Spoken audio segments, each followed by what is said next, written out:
YouTube, thank you for tuning back into our channel. My name is Tony and today we got some interesting content for the viewers today. Today's topic is another terrific Bond game called James Bond, Everything or Nothing. The game opens in the Pamir Mountains, Tajikistan, 2004, where MI6 agent James Bond infiltrates a stronghold where an organization sells a stolen Soviet suitcase bomb. Bond triggers a firefight between the two factions making the exchange, using the confusion to steal the device and escape. Following the mission, Bond is briefed on the disappearance of Oxford scientist Drive Katya Nardanova, who oversees a top-secret nanotechnology humanitarian project. Bond's search leads to a weapons research facility in the Sahara Desert, where he is ordered to rescue Nardanova and prevent the theft of the nanobot prototypes. Destroying the facility, Bond follows the kidnappers onto an armored train where he encounters and dispatches Jaws.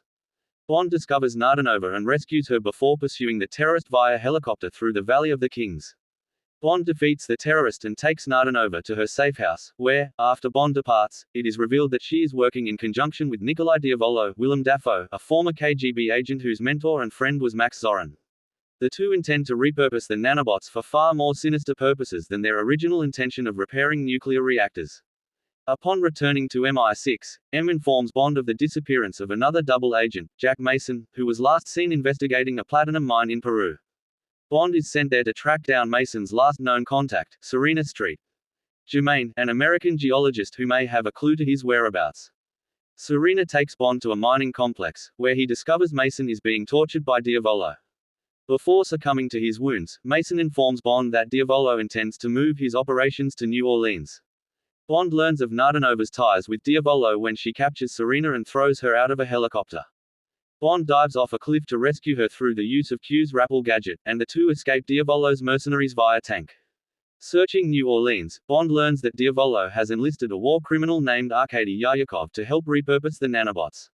Bond infiltrates a factory owned by Diavolo and uncovers a lead pointing to a local nightclub owned by Yaryakov, where he crosses paths with Maya Starling, an NSA field operative who is also investigating Diavolo. However, Starling's cover is blown, and she is held by Yaryakov in a 19th-century cemetery, who hands her over to local mobster Jean LaRouge. Bond and LaRouge chase through the cemetery while dispatching Yaryakov's men, eventually reaching a crematorium until Bond kills LaRouge and rescues Starling. Bond tracks Diavolo's operations to an abandoned plantation in Louisiana, where he discovers he has altered Nardanova's nanobots to eat through all metals but platinum, disintegrating everything they come in contact with.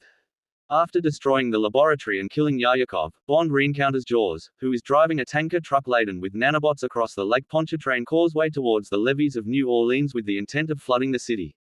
Bond disables Jaws' tanker truck, causing him to lose control and plunge into Lake Pontchartrain, averting the threat of destruction in New Orleans, and Bond returns to Peru to investigate Diavolo's platinum mines. After winning a rally race hosted by Diavolo, Bond finds he has captured Serena, allowing Diavolo to escape to the mines. After saving Serena, Bond reaches the mines but is captured by Nardanova. Diavolo explains that he intends to use the nanobots to destroy the Kremlin and use his army of tanks, armored with platinum to make them immune to the nanobots, to control Russia and then overthrow Europe. Tied in the path of a mining drill, Bond escapes his shackles and flees the mines in a helicopter piloted by Serena. Following Diavolo to Moscow, Bond steals one of Diavolo's platinum tanks and uses it to prevent the release of the nanobots in Red Square. He then heads for a missile silo hidden under the Kremlin, where Bond rappels down a large elevator shaft until being confronted by Nardanova and her men.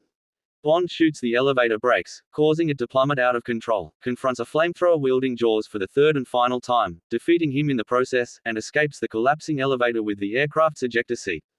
After heading to the bunker and deactivating the nanotech missiles while dispatching most of Diavolo's men, Diavolo and Nardanova then attack Bond with a Soviet-era fighter jet from an adjacent shaft.